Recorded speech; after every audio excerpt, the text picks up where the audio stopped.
Every couple of months, I'd find bones in my backyard. Not one, not two chunks. Scattered. Like someone was slowly feeding my yard to a dog, and for years I said nothing. Until the day I caught him in the act and decided to give him everything back. If you've ever dealt with a neighbor who thought your piece didn't matter, hit that like button. And if you enjoy stories where patience turns into perfectly executed revenge, make sure you subscribe. Because this one builds slowly and hits hard. It started small. So small, in fact, I almost ignored it. I remember the first time clearly, not because it was shocking, but because it was confusing. I was mowing the lawn, just a normal day. Sun out. Grass a little too long because I'd been putting it off. The usual, and then clack, the mower hit something. Not a rock, not wood, something lighter. I killed the engine and stepped closer. There it was, a bone, dry, chewed, about the size of my palm, the kind you'd give a dog. I stood there for a second, squinting at it like it might explain itself. Okay, weird. That was it. No anger. No suspicion, no story, just weird. I picked it up, tossed it aside, and kept mowing. Then it happened again. Not the next day, not even the next week. A month later. Different spot. Same thing, another bone. This one was smaller, splintered, like it had been gnawed down to nothing. That's when my brain started connecting dots. Not conclusions, yet just quiet questions. Do stray dogs get in here? But my yard was fenced, fully enclosed. No gaps, no broken panels, nothing, so how? I shrugged it off again. Because when something doesn't make sense but also doesn't hurt you, your brain files it under, deal with later. Except later kept coming. Every couple of months, another one. Sometimes I'd spot it while mowing, sometimes while just walking the yard, sometimes after rain when the dirt shifted just enough to expose it. Each time I'd pause, look at it. Same type, same story, dog bone, chewed, discarded. And every single time I did the same thing, picked it up, walked over to this small storage container I had near the back, and dropped it in. Thunk. At first, the container was just convenient.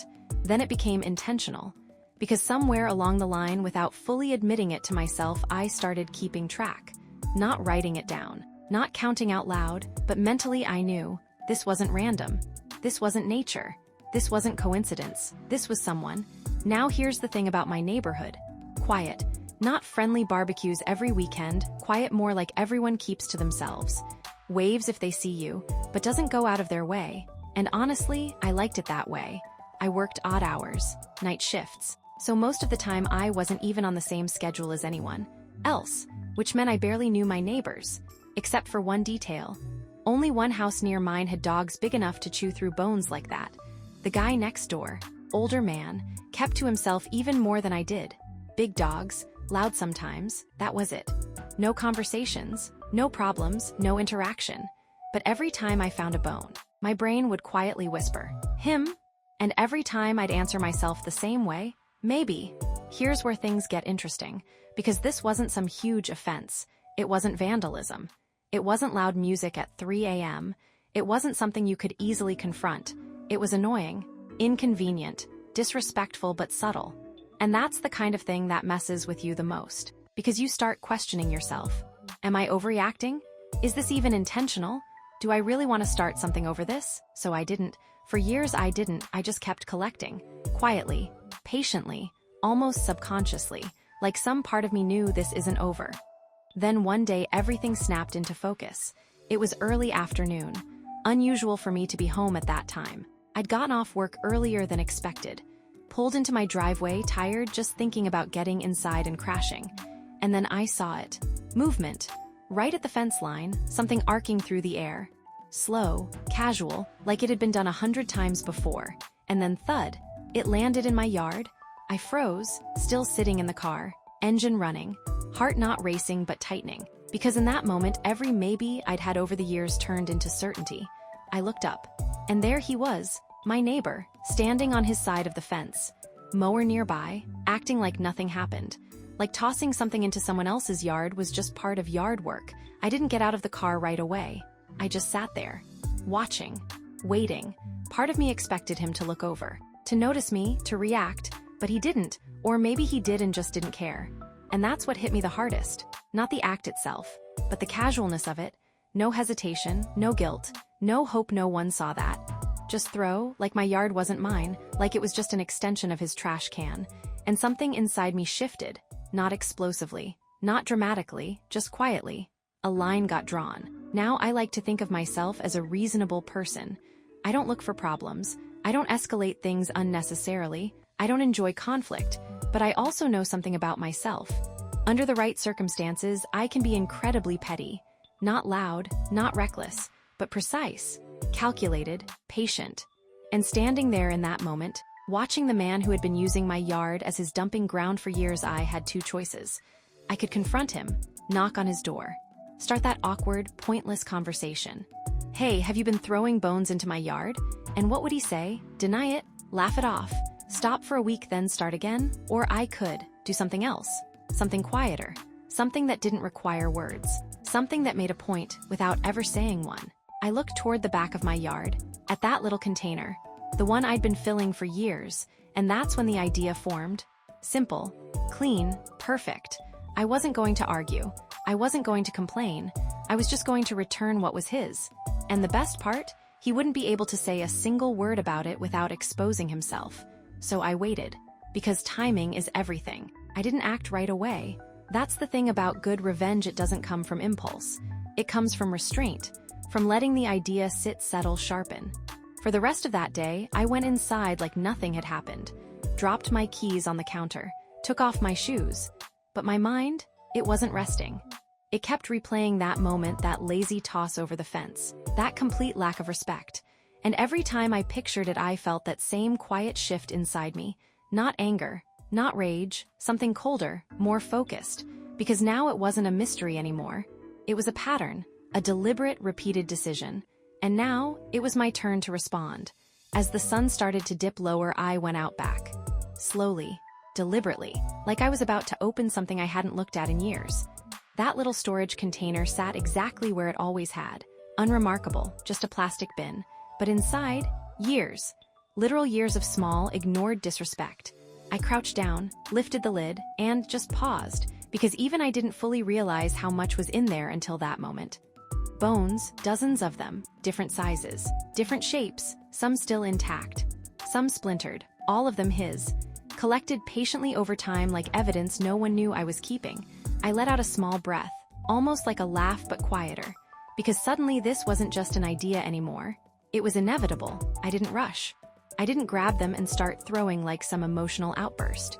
No, if I was going to do this, I was going to do it right. Timing mattered, darkness mattered, silence mattered, because this wasn't about being seen, it was about being felt. About creating a moment he couldn't ignore but couldn't confront either. I went back inside, waited, watched the light fade through the windows, the sky shifting from gold to orange to that deep blue right before night fully takes over. Every minute felt intentional, every second building. When the sun finally dipped below the horizon, I stepped outside again. The air was cooler now, quieter, the kind of quiet where every small sound feels louder than it should. Perfect. I walked over to the container, lifted it this time, felt the weight of it in my hands, heavier than you'd expect, not just physically but symbolically. Years of being ignored, dismissed, disrespected, all sitting right there ready to go back where it came from. I carried it toward the fence, set it down, and for a moment I just stood there, listening, no movement on the other side. No voices, no dogs barking, just stillness. Good. I reached in, pulled out the first bone, turned it over in my hand. Dry, light, almost harmless on its own. But tonight, it meant something. I took a breath and tossed it over the fence. Thunk. It landed somewhere on his side. Soft, unremarkable, but it was the beginning. Then I grabbed another, and another, and another, each throw a little faster, a little smoother, until it became a rhythm. Reach, throw, thunk, reach, throw, clack, reach, throw. There was something almost meditative about it, like I was undoing something piece by piece, returning every small moment he thought didn't matter. And the longer I went, the more satisfying it became. Not chaotic, not aggressive, just deliberate, controlled, precise. I wasn't dumping trash, I was restoring balance. About 10 minutes in, I realized something. I felt lighter, like every throw was taking something with it. Every quiet frustration I'd brushed off over the years, every moment I chose not to react, every time I told myself, it's not a big deal, gone, one bone at a time, and I didn't rush it. I could have dumped the whole container in seconds, but that wouldn't have been the same. No, this needed time, needed intention, so I kept going, 30 minutes, back and forth, hand in, bone out over the fence. Until eventually the container was empty. I stood there for a second, looking down at the empty bin, then at the fence, then back at the bin again, and I smiled, not a big grin, not exaggerated, just quiet satisfaction, because I knew something he didn't yet. He was going to wake up to it, or step outside, or let his dogs out, and suddenly all of it would be back, every single piece. I took the container, put it back where it belonged, walked inside, closed the door, and just like that it was over. No confrontation, no yelling, no drama, just action, and consequence, I slept better that night than I had in a long time. The next few days, quiet. No shouting, no knocking on my door, no angry confrontation over the fence. Nothing, which honestly made it even better, because now the ball was in his court. And there was only one question left. Would he say something and expose himself? Or stay quiet and finally stop? The next morning I didn't rush outside, didn't peek over the fence, didn't try to catch his reaction. Because honestly, I didn't need to see it, I already knew. There's something powerful about setting something in motion and then just letting it unfold. So I went about my day like normal, got ready, left the house, went to work, but in the back of my mind, there was this quiet curiosity, not anxious, not impatient, just waiting. Because sooner or later he was going to walk into his yard, and when he did, he wouldn't just see one bone, he'd see all of them. It was about a week later when I saw him again, completely by accident. I was leaving my house. He was stepping out at the same time. One of those moments where timing lines up just right. And for a split second, we made eye contact. Now remember, in 5 years, I'd only seen this guy maybe 2 or 3 times. We weren't neighbors who talked. We were neighbors who coexisted. But this time, it was different, because now there was history. I can still picture his face. Tight, unhappy, not confused, not surprised, just disgruntled. Like someone who had experienced something deeply inconvenient and knew exactly why but couldn't say a word about it. Because what was he going to do? Walk over and say, "Hey, why did you throw all those bones into my yard?" No, he couldn't, because the second he said that, he'd be admitting something. Admitting that for years he'd been doing the exact same thing, and we both knew it, without saying it. I didn't say anything either, didn't confront him, didn't bring it up. I just smiled, not aggressively, not mockingly, just enough. And that smile, it said everything. I know, you know I know. And now, it's done. He looked at me for a second longer, then looked away, got into his car, and left. No words, no confrontation, no escalation, just understanding. And here's the best part.